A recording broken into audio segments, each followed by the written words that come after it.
COD ang order mo pero pwede mo itong bayaran via QR code. Paano nangyari yon? Tara, alamin natin.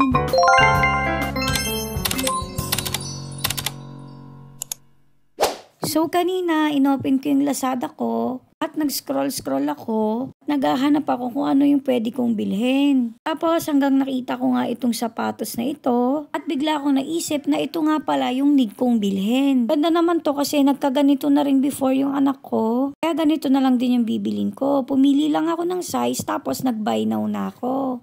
Tapos magpo-proceed na dapat ako sa checkout. Bigla akong maisip na why not itry ko naman mag-cash on delivery. Pero nung ikiklik ko na nga yung COD, may nabasa ako dito sa baba. Kalagay is cash on delivery plus. And to pay the courier via QR upon delivery or proceed with cash. So dito nagtaka ko kaya klinik ko itong cash on delivery. So ito nga kapag clinic natin yung COD plus as mode of payment, pwede tayo magbayad via QR code. Pwedeng mag-proceed din tayo ng cash. Sa akin kasi before, nung umorder ako sa Lazada, unexpected dumating yung order ko. Hindi ko kasi siya na-monitor. Nagkataon na wala akong cash or kulang yung cash na nasa akin. Nag-ask ako sa rider na kung pwede bang Gcash na lang ang gamitin ko as mode of payment. Bali, magsisend ako sa kanya ng payment sa Gcash niya. Nagulat ako kasi nag-charge siya ng 10 pesos yata or 15 pesos. Kahalagang 200 pesos na order ko. Nga no choice ako at kasalanan ko naman, payag na ako. So ngayon, dahil dito sa COD or Cash on Delivery Plus, pwede na tayo magbayad via QR code at pwede pa rin naman magbayad ng cash. Baka magtaka kayo, sabihin nyo, pag clinic nyo yung Cash on Delivery Plus,